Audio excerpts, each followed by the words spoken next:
Hey guys, and happy Friday if you're listening on Friday. The first week of March is in the can. How was it for you? I am sorry that this podcast is up late Friday. My Friday posting has become increasingly inconsistent, mainly because of you, the listener. Well, at least the ones who show up at the Thursday night hangouts and get me intoxicated. And by saying get me intoxicated, I mean I'm in my shed alone. You're wherever you're at. And yet I still have a couple beers and a couple shots of whiskey. And that makes Daddy sleep. But I blame you guys for making it so much fun and nobody wants to leave. And so I don't get the podcast done. I apologize for that and I will do better. And also I apologize for referring to myself as Daddy just now because I know that makes some of you uncomfortable, and I don't blame you, as it should. I have an awesome conversation with Christian Finnegan today, and then I took about 15 minutes from last night's hang, mainly when I was talking to Bill B. and others about Ukraine, and I added that to today's show, which I always want to try to do on the Friday show as well. Another excuse as to why I got it up late. So, I hope you had a good week. I appreciate you supporting me and the podcast. Great guests this week. Thank you to everybody. Dr. Jason Johnson, Maura Quint, Bill Browder, Naira Hawk, Melissa Walker, The States Project. Bill B. joined me on Tuesday, too. Dr. Michael Mann and Dr. Hassan Kwame Jeffries were awesome on Wednesday, and Christine Romans, Aaron David Miller yesterday. Today, I've got Christian and the conversation from the Hangout. Lots of work that got put into this baby this week. I'm excited to unveil some new things next week. As always, can't do it without your support. Here now is the Friday conversation. I've only got Christian Finnegan because Ophira Eisenberg couldn't make it to this, but hopefully we'll get back together next week. So no O'Finnegan Fridays, just Finnegan Fridays. Comedian Christian Finnegan, who announces a new Substack newsletter at the end of our conversation, so don't miss that. If you like music, and even if you don't pay attention to music, but you like it, you're going to want to subscribe to it. He hasn't even publicly posted it, but he said we could mention it. newmusicforolds.substack.com. That's you, the olds. We're the olds. newmusicforolds.substack.com. At Christ Finnegan, and I get started right now. Lost in brooding sentimentality, it's Finnegan Fridays. Sigh. All right, there he is, Christian Finnegan, with 100% less Ophira Eisenberg this week, and we didn't talk last week. It's sad that we lost her, Christian, but it's great to see you. She's really negging us, and that's a term that I think you said you didn't know what that meant on email. Yeah, what does it mean? Negging is like, this is a layman's description. It's like a technique of sort of saying negative things to a woman so that then she then has to earn your approval. Like, oh, hey, you look like you've been working out a little bit, or something that just makes her self-conscious. So then all of a sudden you're in a sort of power position or like, it's not like I want to go out with you or anything. You know what I mean? Like, don't worry, I'm not coming on to you. It's a way of sort of giving a woman a negative stimulus so that she's so concerned feeling bad about herself that then you are put in a position of being a daddy, so to speak. Oh, God. The act of negging, the act of insulting someone or something with a backhanded compliment or with qualified approval, especially as a ploy to lower the self-esteem of a person or cheapen an object before showing romantic interest or making an offer. Yeah. It's like, oh, you look really pretty today. I mean, not like a supermodel, but you look nice. Oh, man. Do I do it? Do I do it and not know it? Am I a bad person, do you think? Is that the kind of thing that you just, aren't we all slightly manipulative somehow? Or is that just... I think there are some scumbags. I think there's certain people who just instinctively are in that mode. And so they probably are not aware that they're doing it. But I do think, remember when that book, The Game, came out, and that weirdo mystery, that guy, it was like a pickup artist. Yeah. I think that there are a group of guys who have gotten into their head on these subreddits that is the way, the shortcut to sexual, dynasty. The Game, penetrating the secret society of pickup artists. Oh, so it's, yeah, right. It's kind of a method of a way of manipulating to get. It's like Dale Carnegie turned towards the ugliest extension of that. Oh, man, I would never. I don't think I would ever think about such kind of techniques written down to get what you want in a relationship like that. That seems like a whole genre of thought that I've never I've never even read an article like that. There are dudes who spend their entire lives thinking about this crap, and and maybe coincidentally, most of them are not getting laid on a regular basis. But they're convinced that there is a code that once they crack it, they will just be beating women off with a stick.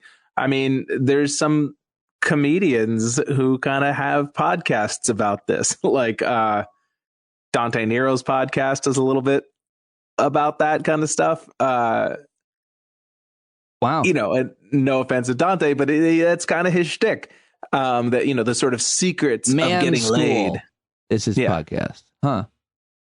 A righteous perspective on love, dating, sex, and relationships. Now, I know and love Dante, but I don't think I'm taking his advice on those things. I don't know. No, I mean. Wow. Yeah. Okay. But anyway, I'm sorry, that was a bit of a left turn. I was just saying that Ophira is clearly trying to make us come begging for her. Well, that's what you said. I did. Right. Length. That's what you said I did last week when I went skiing. I said I was going skiing, and you're like, "Are you negging us?" I'm like, I don't think so. I'm not. Maybe I am, but I'm pretty sure I was just going skiing on a Thursday. And that's when we always. That's allowed. I even thought about how to make it work while I was skiing because I wanted to talk to you guys so bad. But then I realized that was a ridiculous idea because maybe I should be focused on the being outside in the Adirondacks and not. Yeah, I can't think of any lamer way to spend your ski vacation than podcasting. Did you happen to see the SNL sketch about baby's first podcast kit? No. The John Mulaney, right? Yeah, was the host. I watched a couple of sketches actually last night, but is that one good? I should watch it. It's funny. I mean, it's definitely probably more salient to people like us who are kind of in this sort of comedy podcast world than it might be to like my dad, who probably the sketch that really resonated with me was the one with the dinner party with three couples who are basically out and talking about COVID protocols and trying not to step on each other's toes. Did you see that sketch? Because I did. I thought that was a really good illustration of kind of where some of us are at, in that everybody's doing their own research on anything from masks to vaccines, and if you're not like anti-science, but you're, I don't know how you would describe that, but I thought, well, that's kind of where we're going to be at. Like thoughtful, intelligent, educated people are going to be a little bit off the same page on some of the COVID protocols, I think. And I think we're seeing that happen, but maybe I missed the point of that sketch, but I thought it was good. No, I mean, I've sort of said that on your podcast a bunch of times that sometimes I do feel like not every measure that people have been taking has been helpful, and that some of it's been performative and whatnot. I wasn't crazy about that sketch. I mean, I understand the actual examples they were using. I didn't think totally worked. They were saying like maybe masks didn't help at all. It's like, no, I think they clearly did. I mean, it's hard to argue a negative. It's hard to say, what would have happened if people weren't wearing them, especially in an urban center. I mean, I do think that in places where people are spread out more and there's not that level of density, then maybe the masks weren't as much of a factor. But Lord knows I would not have wanted to spend the last 2 years riding a packed subway train with people who weren't masking. Right. And I don't think that the fact that numbers have receded means that we should just completely, assume that all the measures we've taken in the past 2 years are pointless. It's like correlation does not equal causation. The fact that the numbers going down is not because all of a sudden none of the stuff we've done mattered. Right. No, that's all you have. And you have been making those differentiations for the longest time. But now we are at a point, and we've been talking about this for 2 years, where it does seem to be that most folks in most places are returning to kind of a normal behavior for the most part, whether it be masks or other protocols in the schools. My daughters are going to school, not wearing masks for the first time in 2 years. So it does seem kind of good and happy and exciting in a way, but you're hesitating at all times because we feel like we might have been here before. But this time it does seem different. But now we have a nuclear war to worry about. So, well, I don't know that it is different. it's entirely possible that a new variant might come down the pike or whatever. And a lot of people are saying, like, oh, this let her rip thing is going to be a huge disaster and we're going to really regret it. And we may. But what'd you say, this let her rip thing? The let her rip attitude, just ahead. Like, let's go back to our regular lives. But I think that, if we look at, people say, oh, we tried to go back to normal before, and then Delta and Omicron came along. It's like, okay, yes, but that wasn't a result of us not wearing masks in spring of 2021. Right. You know what I mean? Like, these things are not related. And I could make the argument that people will be more receptive of going back to masks, or at least temporarily using them, if we give them 6 months of relative normal life. Because if/when a new variant develops, I don't think it's going to be in Astoria, Queens, or, in Rockland County, where you are, you know what I mean? It probably will be in a far off corner of the world.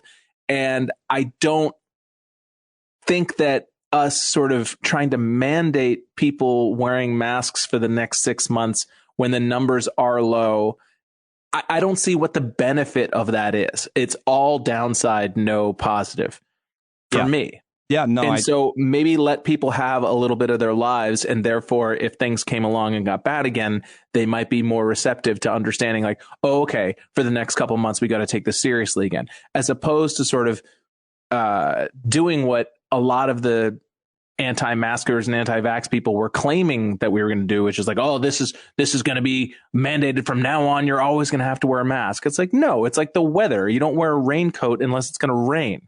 We'll wear a mask if something comes up. But if it's not, then we should try to enjoy life when we can, is my thinking. I think that sounds completely reasonable. And that's why I like talking to you to flesh such things out. Now, did you see the video of the Florida governor, Ron DeSantis, yelling at the students at the University of South Florida to take theatrically bemoaning COVID theater? Yeah, yes. What was your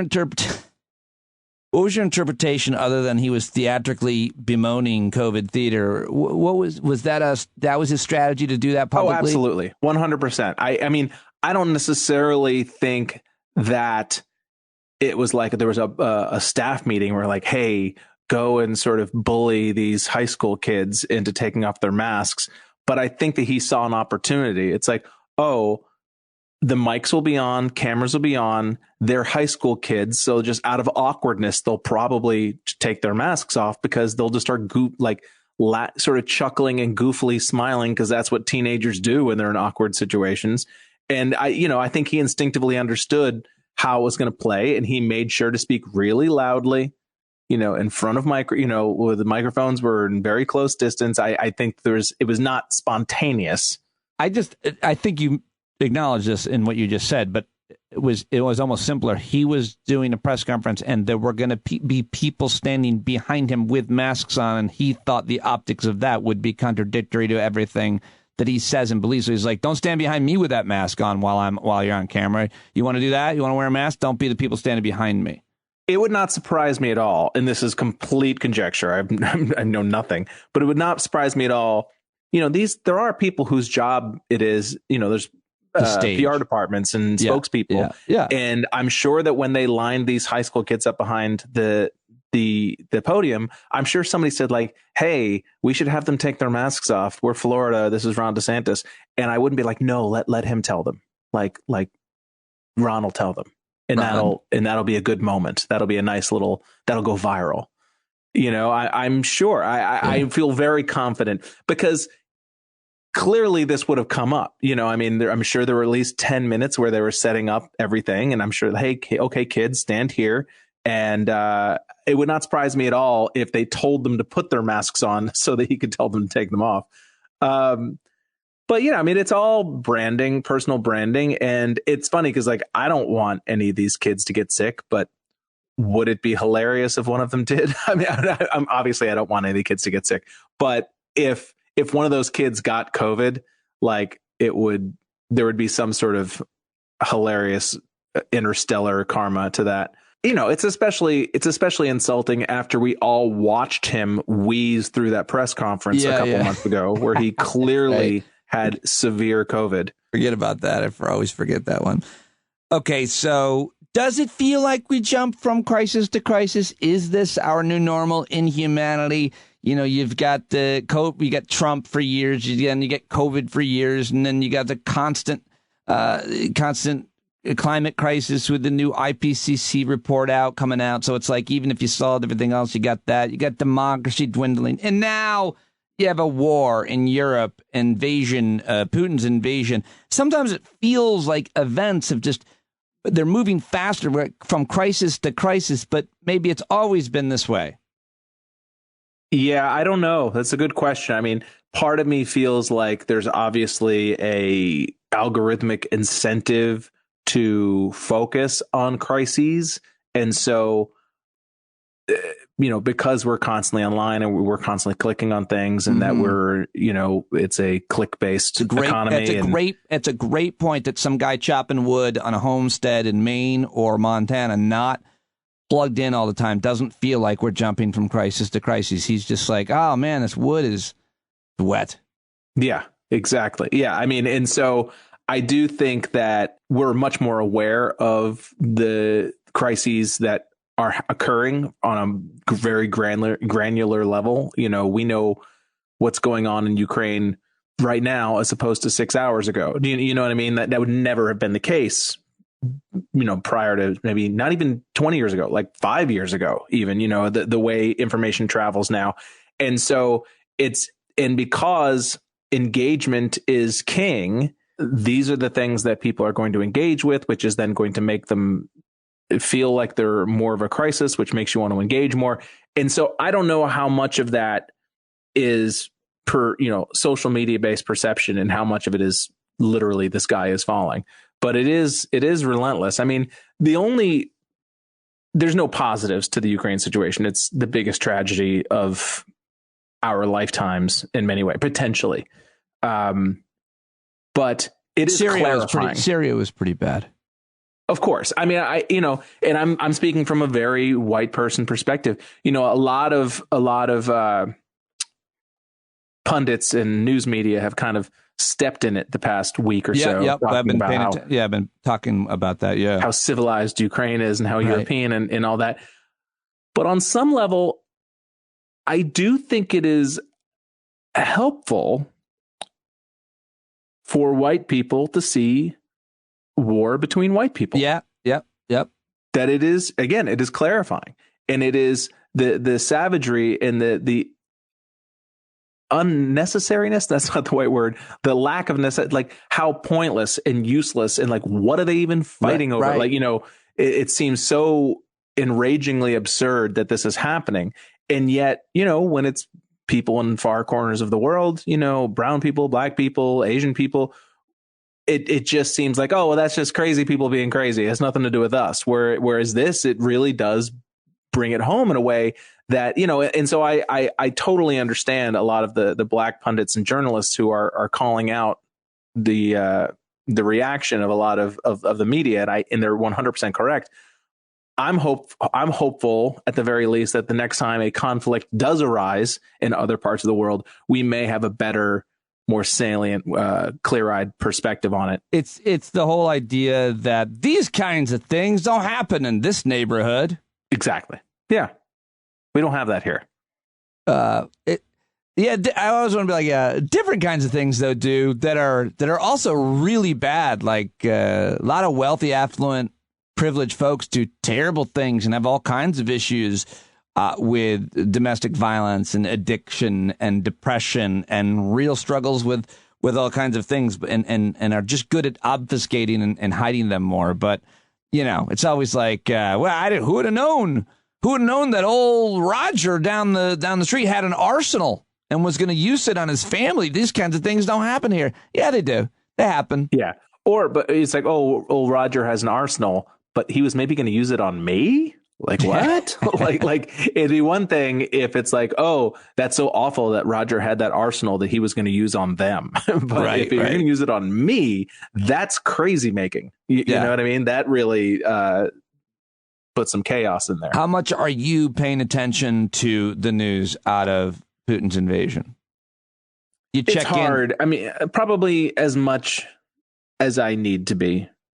I mean, obviously it's compelling. It's important to know. I think it's very important to sort of be aware of what's going on. So, but at the same time, you have to understand what is within your control and what is not. And well, you told me that you know, before I hit record, that you felt like a little, like a lot of us do, stalled creatively. And then you said you were thinking about volunteering for the militia in Ukraine. Is that something you want to talk about publicly? Like you're going to suit up and go fight? I think that's a great idea. No, I was saying the militias in Michigan, the 3%ers. Oh, I thought you meant completely wrong. Oh, you're going to join you're going to be an oath keeper. Yeah. Yes, that is But is that to which help? Are very similar. They're fighting. Their causes are very similar in terms of righteousness. Do you believe in their cause, or is it to help like spark your creative process? It's a spark. It's just a social thing. It's nice to see people. Let me tell you, the Oath Keepers chili cook-off is just, you know, it's such an affirming experience. We have a 3-legged race where you know, we do a potato sack thing. Sure. It's fun. It's fun. I would love to see you in that setting. If there were cameras and we're going to send comedian Christian Finnegan into this cabin and he's just going to have to try to blend in. There's so many reasons I wouldn't blend in. Like, you know, I would blend in visually. I would have to try to grow a stupid goatee, right, and wear Oakley shades and a dumb baseball hat with the brim too curved. Yeah. But yeah, psychologically, I mean, it's not that different than when I try to interact with people in upstate New York. It's like they, right, where you have the place. Yeah. No, that's true. That's true. I would like to see those interactions as well. All right, but let's talk about that, because you do have actually a new idea that you're working on, which is awesome, because your interest in music is a really important thing, and you've shared with me, and you made me a mix for my birthday, which has really affected me. And now you got a new idea, which is to some extent as a result of trying something new. And so you're feeling it's just a fun little thing that I do anyway. As I was saying to you, I felt any sort of artistic endeavor for the past year has just felt like pushing a boulder uphill.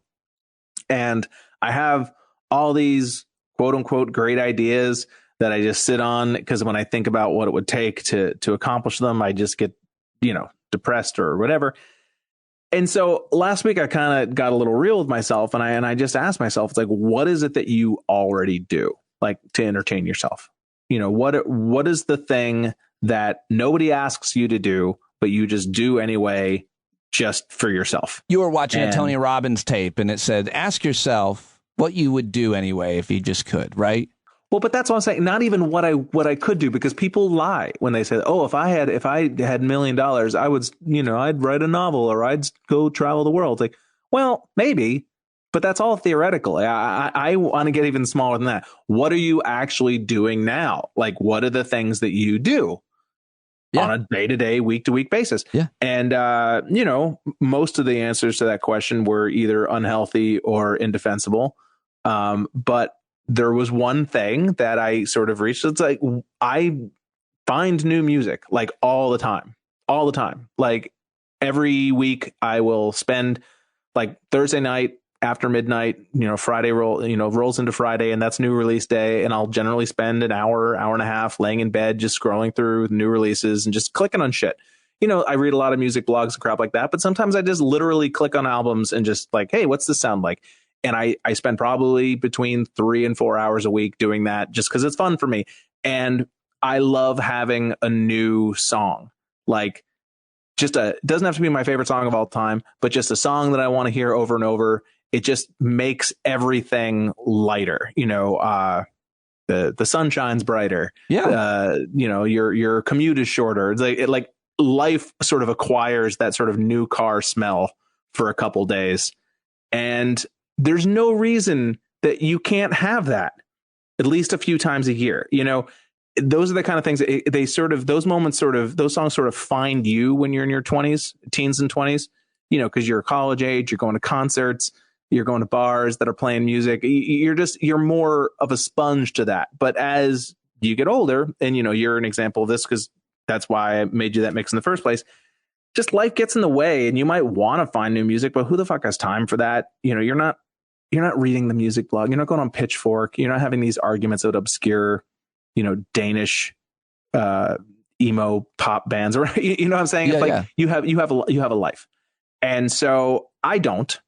And so I figure that I could just every other week, not, just a few songs every other week, I could send a newsletter out to people who might be interested, who might have been music fans, but have kind of lost that part of their lives. And just here's a few songs that I think are kind of cool, and enjoy them.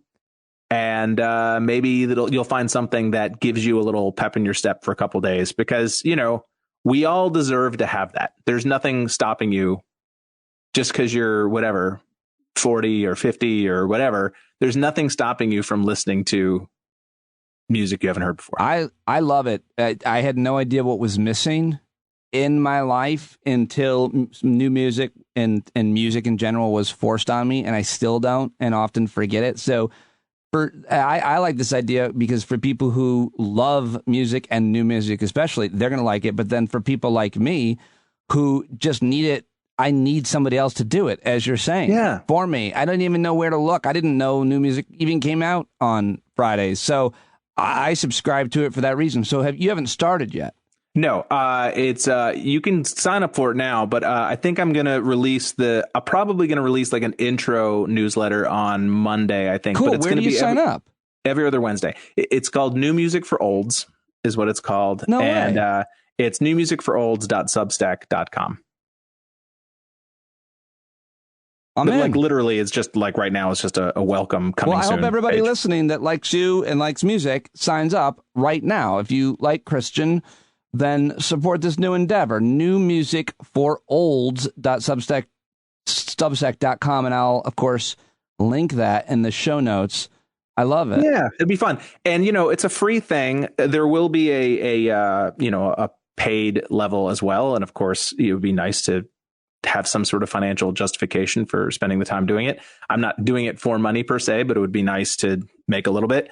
And for people who want to do that, like this, the free newsletter will be coming out every other week. And then on off weeks, I'll probably send something goofy, like maybe a thematic playlist or something, like a 10-song playlist to, when you. I love it. I love it. Yeah, I would even for the paid subscribers. I would even like a video of you being like, all right, this next song or artist, it with either within embedded in, because I like to listen to things or watch things rather than read them sometimes too. So you could always do that. Eventually, because I thought of doing it like as a YouTube show or something like that, and I was like, you know what, I'm not going to do any of that. I can say it, I'm not going to do it. Right. This I know I can do. Cool. Like this is a simple realistic. thing. No, that's being real. I also think that you should do a lot of other things that you don't think you would do. My goal, I've been let me give you some more ideas. My goal is to just be busy. That's a good goal. It's a good goal. And to have purpose too. That's really exciting. I'm excited that you're doing it. I'm even more excited to subscribe. Can I tweet that out? I just subscribed to New Sure. I mean, I'm going to send out like a signal flare over the next day or two. All right. Well, of course I'll promote the hell out of it. So I hope everybody will go check that out, and I'll let you go. And I really appreciate, it's great to just go old school and just go one-on-one. Not that I don't always love when Ophir is here. It's awesome. It's been fun, and we're going to do some new dates and stuff, but I like the OG as well. Thank you very much for being here and seeing me and talking to me and being my friend. Always a pleasure, pal. Yeah, Christian Finnegan at Christ Finnegan, and check out that Substack. It's linked in the show notes. newmusicforolds.substack.com. Love it. And hopefully we'll get Ophira back next week. But now I want to share with you some of the conversation from our hangout last night. It's always fun. We talk about ridiculous things, frivolous things. We had updates on Karen Madison's dating life, on Kimberly Richardson's transition into her new job, and so many other folks. We always get to learn about each other. We have a lot of laughs. Last night, there were a lot of laughs. And we always talk about important and serious issues, too. We were glad that Bill Boyle joined us from D.C. He's always a fun hang. And so At the top of this, you'll hear a little bit of the banter back and forth, and then I find Bill and ask him a few questions. You hear from some other folks that are there as well. Real smart group. Always love talking to you. Always learn something myself. It's Thursday nights. If you're a subscriber, you get to hang out. You don't even have to say anything or turn your camera on. It's just fun and interesting, and it makes you feel a whole lot less isolated and alone in these crazy times about the feelings that you're feeling and more. All right, I've said enough. Last night's hangout, mostly Bill and me and a couple of other folks. Love you guys very much. Here it is right now, about 15 minutes of last night's hang. Not great. I'm watching an office building burn next to the biggest reactor in Europe right now. The Russians apparently refusing to stop attacking the reactor. So, Chernobyl Part 2, Electric Boogaloo is not a terribly unlikely outcome from all this. Well, hold on a second. You can't just blow up a nuclear reactor. This is for a nuclear energy plant? Yeah, there's 6 towers, and the fucking idiotic Russians are trying to take it with tanks and infantry, and there's a huge firefight going on around it. And the building next to the one tower is on fire right now. You can find it online if you want to. I don't want to. Shit. Yeah, I mean, this is not Chernobyl. It's a newer reactor, so it doesn't have the same issues, but it's still super fucking dangerous. Crazy. So, the war crimes continue. Well, what are any other developments? How are you just glued to social media and all day, basically following along? You're kind of...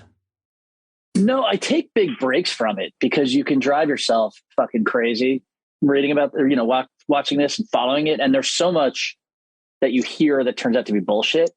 And I think that's got to be the hardest thing for people is like kind of being able to discern what is smart, who is smart, who is not, who is making shit up. I actually, Julia Yaffe was talking to me today about how she's just like losing her shit because she's just so caught up in it all the time. Yeah. To the degree where I'm like, you just need to like fucking turn off for 10 hours a day. Yeah. But I talked to a lot of folks and, John Katz, I talked to him and we sort of compare notes and it's been, I will say this, minus the reactor problem, let's just push that aside for a second.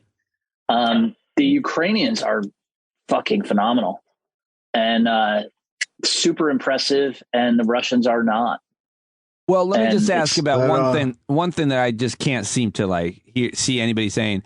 There have been numbers like 4, 5, 6, 7. I even saw 9,000 dead Russian soldiers. And I'm telling you right now, there's not one shred of me that believes it's over 500. If there were thousands of dead soldiers, there would be videos and pictures everywhere. More importantly, do you know how many people we lost? Just over 2,000 men in 20 years in Iraq. They lost 9,000 or 4,000 or whatever it is in 7 days. No way. Not a chance. Actually, yes. Actually, I think so. Come Here's on. why. When they attacked Grozny, they lost 4,500 men in a week. So this is not the American military. And it's funny because we all had talked ourselves into the idea that these guys are really competent. Of course, they were only doing sort of small operations and in small theaters. How could those numbers be anywhere close to? How would that not be documented everywhere as a propaganda win? Well, okay, so look at it this way: the Ukrainians are telling everyone this. The U.S. government guys are saying at least 2,000, and I can tell you exactly why we know it's more than 500. Putin on TV in Russia today admitted it was 500. If Putin admitted it, he's admitting a fraction of what the reality is. And I got to tell you, Pete, they probably only are admitting the guys they actually have the dog tags from. How are they being killed? How are hundreds and hundreds of Russian soldiers being killed? In what way? In what fashion? Well, look at it. Well, they did this really fucking crazy thing where they tried to do like sort of what you call a coup de main. They tried to drop a bunch of lightly armed paratroopers and special forces guys in with no support. Okay. And you sent me that article that thread about these VDV guys. They're really like the Palace Guard. They're not real paratroopers. And those guys got fucking shredded by the Ukrainians, shredded. And that was thousands of guys right there. That was 8,000 guys they dropped in. And those guys got crushed. They got torn apart. And how come there's no video of it? Well, because it's a battlefield. I mean, people aren't where the really intense fighting is happening. You're not taking. And I'll tell you though, something really fascinating. A military guy told me. You can see tons of pictures of Russian dead bodies that were left behind by their comrades. Well, that's unheard of in any major army. You do not do that. You fight to get your bodies back. I don't know, anybody on this call who's been in the U.S. military will certainly attest to that. They are a really disorganized, really uneven in quality army. And what they did when their first wave failed, they sent in like another echelon of heavier troops, but they're trying to supply those guys with conscripts riding through the countryside almost, on their own. And what they didn't realize is that the Ukrainians did this defense in depth where they just had companies, 120 men here, there, everywhere watching the roads. And so the Ukrainians are jumping on every single Russian supply convoy. And I got to tell you, Pete, you got a bunch of guys from, fucking Kursk who are normally school teachers who aren't well trained. They start getting shot at, they get killed. They're in trucks, they're in fuel trucks. So do I think it's 9,000? No. Do I think it's 4,500? Yeah, probably. And it just that you're mentioning about we lost 20 men in 2,000 men in 20 years in Afghanistan. That's because we're really fucking good at this. The Russians are really fucking bad at it. And that's just the reality. Or they don't care as much about their troops. They just send them in to die. No, but I still don't buy it. Because, by the way, I've seen guys tape it during firefights. There's a billion videos on YouTube from Iraq and Afghanistan. It seems like every motherfucker had his camera out in the middle of a firefight. I mean, and by the way, you could bet the Russians are trying to suppress the shit from their own side, right? Yeah, why don't we see it from the Ukrainians? I just don't. And what about that? That's the other question. If does anybody else have a question or comment about? I have a question for Bill because I haven't Googled anything in a long time about military weapons in Russia. They've always been decades behind, and if we're sending the insurgents weapons, that's an advantage in itself. Yeah, I think the technical military term for that is proper fucked. Right. And I'll give you a good example. So the Russians can't, after a week, get air superiority over Ukraine, even though they literally have 10 times the air force Ukraine does. Why not? Because we gave already the Ukrainians a ton of Stingers, and we've given them a ton more, which means that no Russian planes can get below about 4,000 feet before they become super vulnerable to dudes like me or Ty sitting on a roof. I would shoot. Why can't I shoot a Stinger? Aren't they using MiG-29s? Ain't that some 1980s bullshit? Right? Yeah. And so a thing also that an issue for the Russians, you can go on this thing called Flight Radar something, and it's every plane with a transponder on it. It shows you where they are in the world. It's like a world map. If you look at Russian airliners, they're all staying like 450 miles away from the Ukrainian border in Russia. Now, the Ukrainians are never going to shoot down a Russian airline, right? What's happening is that the Russians' own anti-aircraft missile guys are so fucking incompetent that they're afraid they're going to shoot one of their own airliners down. and that means that the Russian Air Force is fucking terrified of getting shot down by their own anti-aircraft guys. And on top of that, I mean, like another thing I saw, which just blew me away, there's a system called the Tunguska System, which is like their modern, badass, short range anti-aircraft thing. They cost $16 million, and the Ukrainians found 6 of them in a field just left by their crew. So the Ukrainians picked up like almost $80 million of the Russian equipment for nothing. I mean, these guys are utterly fucking ridiculously bad. And it's a shock to me. I have to tell you, I'm ecstatic about it. I don't think the Ukrainians can prevail in conventional war, but they're just going to chew the Russians to shit before they're done.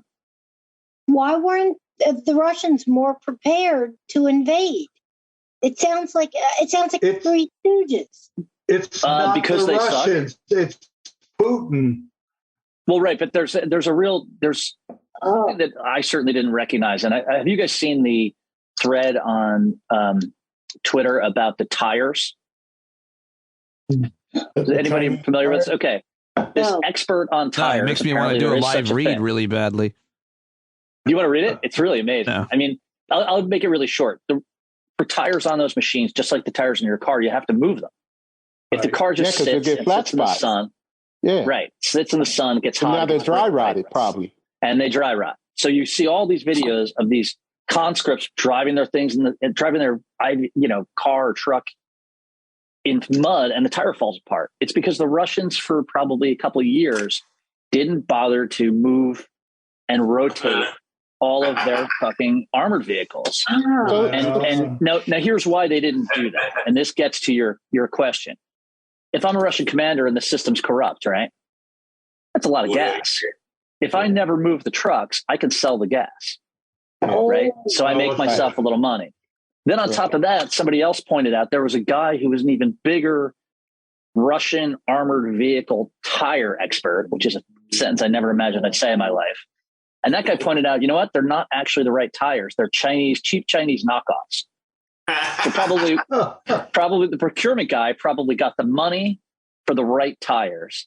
And then he went and bought cheap shit and then kept the difference. So that is just sort of a good example of like how corrupt and fucked up their system is. So let's sum this up. As fucked up as much money as we put in the Pentagon and how much we spend on military, and I've worked on F-16s on Andrews. I fixed those F-16s as an electrician. $2 billion fucking airplane or whatever it is. That's the difference. So when we go do some imperialistic bullshit, we do it effectively. Exactly. Yeah. We rotate our vehicles. Our shit works. I mean, that's like the whole idea, Napoleon's idea that an army marches on its stomach. This is just sort of a bigger version of that. If you don't do the basic shit, and by the way, I'm that nerdy dad who's driving his kid home from school today and told him that story. And I was like, so forget about the shiny gun. Pay attention to the fucking tires. Right. And my kid was like, okay, Dad, whatever. But it's like, that's the lesson, right? You have to pay attention to the basics, the logistics. Yeah. And I got to tell you, I mean, Russia could have won this in a day if they were really good. Now I don't think they ever win it. Can I ask you a question there? Can I ask you a question, Bill? Please. So do you see that, like, it sounds like the Russian, I mean, one can only hope, like Putin's efforts to brainwash them or whatever, the Russian soldiers' hearts aren't in it and the Ukrainians' hearts obviously are. Do you think the fact that they're not picking up their fallen comrades is another sign of their hearts not being in the fight? Yeah, I mean, it's a weird thing that the regime in Russia didn't bother to prepare people in propaganda terms for this at all. They just kind of did this thing of there's going to be this little police action, no big deal. We're going to get this done, and by the way, they're saying we're going to settle the Ukrainian question. And in Russian, that has the same German connotations that it does in English, right? Very sinister and very, very cold and weird. But I think they thought they were going to do it quick and get it done. They didn't need to prepare the people. They also, there's some reporting out there, and I think the Russian leadership wasn't even told. Wow. So these banks and these big companies, all these folks, they were not told, get ready to get hit with a sledgehammer. They were told, we're going to try that. We might do this little police action and then it'll be over in a month. Well, they're getting hit enormously hard. An economist buddy of mine told me that the Russian economy is, in monetary terms, about the size of Texas, or it was a week ago. He thinks by the end of a couple months from now, it's going to be smaller than Tennessee. Dude, listen to what I think, and because I always get these things right. Absolutely. So this guy, 100%. Long time listener. I love the guy named Michael. He's never shown up here, but he texted me today. He's like, "Hey man, can you talk me off this ledge about possible nuclear war?" And I go, "Yeah, you don't need to. There's not going to be any. He's not going to launch nukes." And he's like, "How do you know?" And I was like, "Well, because he doesn't do it alone. Somebody else has to do it with him, and he's not suicidal like that." And then the guy's like, "Is there something you know that I don't know?" I go, "All I know is that I'm never right about these things." Nice. Some guy, Nice. and then some guy yesterday, the Facebook memories, like shit that you did, wrote, or said 6 years ago, posted on my page this whole diatribe by me as to why Donald Trump will never be president. Oh God! And I just I got more than a couple of those out there myself. I could have, I could have been that guy that like takes it down, right? This guy just tagged me on Facebook, but I just commented on it. I was like, I fucking nailed that prediction. Oh yeah. So, but what I was gonna ask about, the thing I think that is based on nothing is it's going to be like days or weeks. I don't know. Maybe I'm just seeing like every single news story, but everybody is pulling out of Russia. I mean, everybody. They're talking about closing down Luke oil stations in the U.S. I mean, they're pouring out, bars are pouring out Russian vodka because that's all they can do. Like, you're doing whatever. I saw you, Justin. You're doing whatever you can, and everybody is. And I think nobody really predicted that these giant moneyed interests or entire industries like gas and oil would do what they're doing. And I think it's a matter of days or weeks. John Brennan, former head of the CIA, tweeted tonight that he thinks Putin's days are numbered. And what I mean by that, he wrote, is in the double digits, like 10 days or 40 days or something. And John Brennan, another guy who is always wrong with his predictions, former CIA chief, always wrong. I think, Pete, if it ends like that, Putin's going to look totally in power. And then we're going to wake up one morning and he's been smothered by his valet in his bed. It's going to end fast. Because pulling the old Scalia? No. Nice. No, that's how they killed Stalin. But anyway. Oh, all right. What about, can you guys hear me? Yes, sir. Yeah. This is Dale. Can you hear me? Yes, Dale. We'll call you Barbara, but go ahead. Yeah. You know what? I am Barbara, but the treatments are just starting. Anyway, so what I want to just look at is kind of the macro of it in terms of economics. I think that, if I'm not mistaken, Russia is a creditor nation, and that's a pretty rare thing in the world economy. And I think, was it John McCain that said it's a country that's a gas station, essentially? And so with nukes, yeah. Yeah, a gas station with nukes. So what happens with that being the status quo that has left suddenly is, will Russia still be able to bring in all the various monies from, in particular, China? And what is Europe to do about heating their homes? I mean, that's a very big question. They were told tonight by their leaders to turn it down a degree. Number one, everybody can turn it down a degree. Hold on, listen, we're trying to have the serious conversation, but Matt is eating fudgesicle. I mean, you're a grown man. What are you doing? What is that? How can we have this conversation? And then we look at you and you're eating like a child fudge. Oh, what is this? It's a coconut popsicle. Coconut, delicious. It's a white man fudgicle. First of all, he just bit that motherfucker. Like, did you see him just bite it like it was a steak? God damn! I'm telling you, it's delicious. All right, well, let's not have any fillings. Ravenous predator. All right, Bill. What was Dale/Barbara saying? Okay. So anyway, so China is very dependent on energy from Russia, as has been Europe. And so it almost works out that maybe it's like a triangular trade.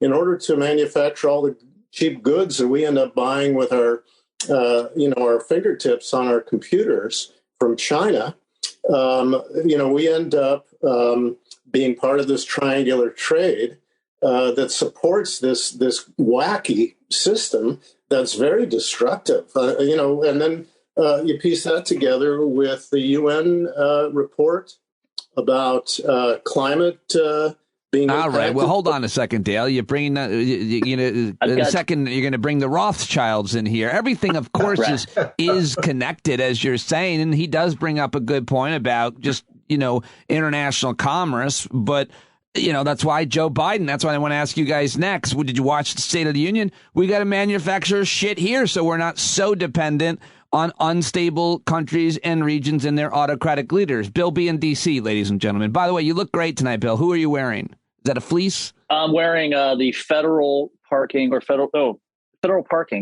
federal parking company logo. You guys got jackets made up.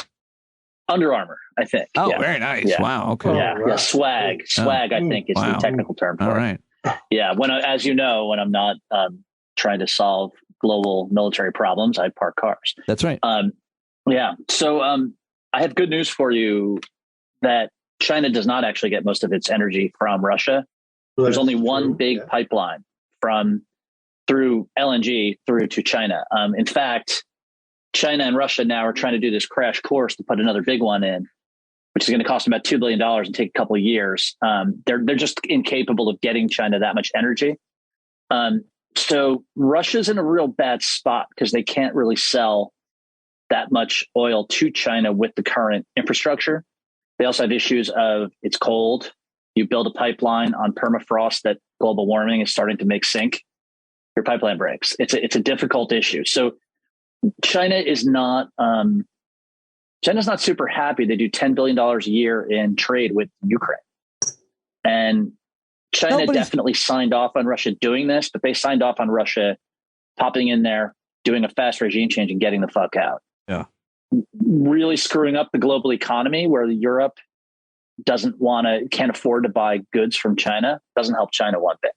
So I think China went from blinking at it and letting it go by and sort of agreeing to it to now deeply regretting they ever agreed to it.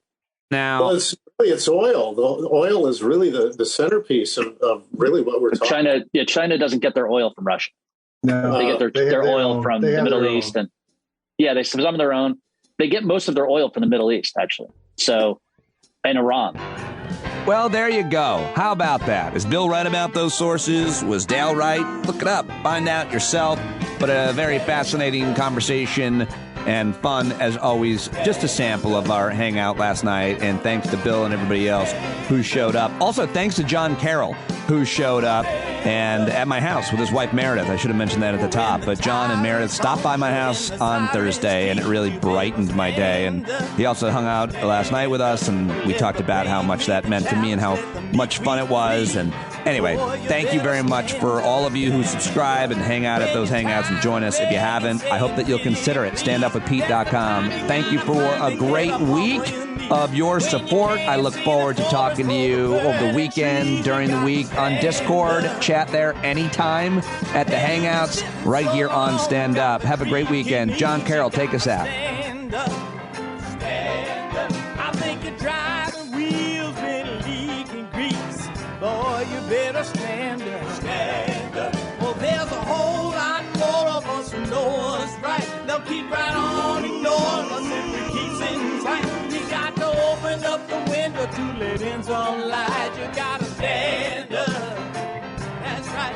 You got to rise up. You got to stand up. You got to stare the devil straight in the eye. We got to let him know it's his turn to go. See it clear and all you hear is a lie.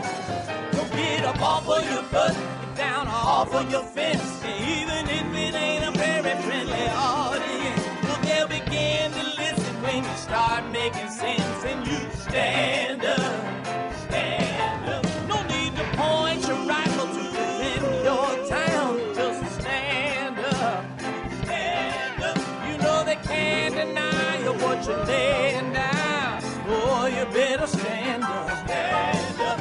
Show your face of every color, yellow, black, red, and brown. She's the place where every lost child will finally be found. There's only one thing to do before we stand our ground, and that's stand up, stand up. Well, the founding fathers saw a land for all. They had to stand up, they had to stand up. They had a keen imagination for a crystal ball, drawing all the plans of stand up. But all they had to go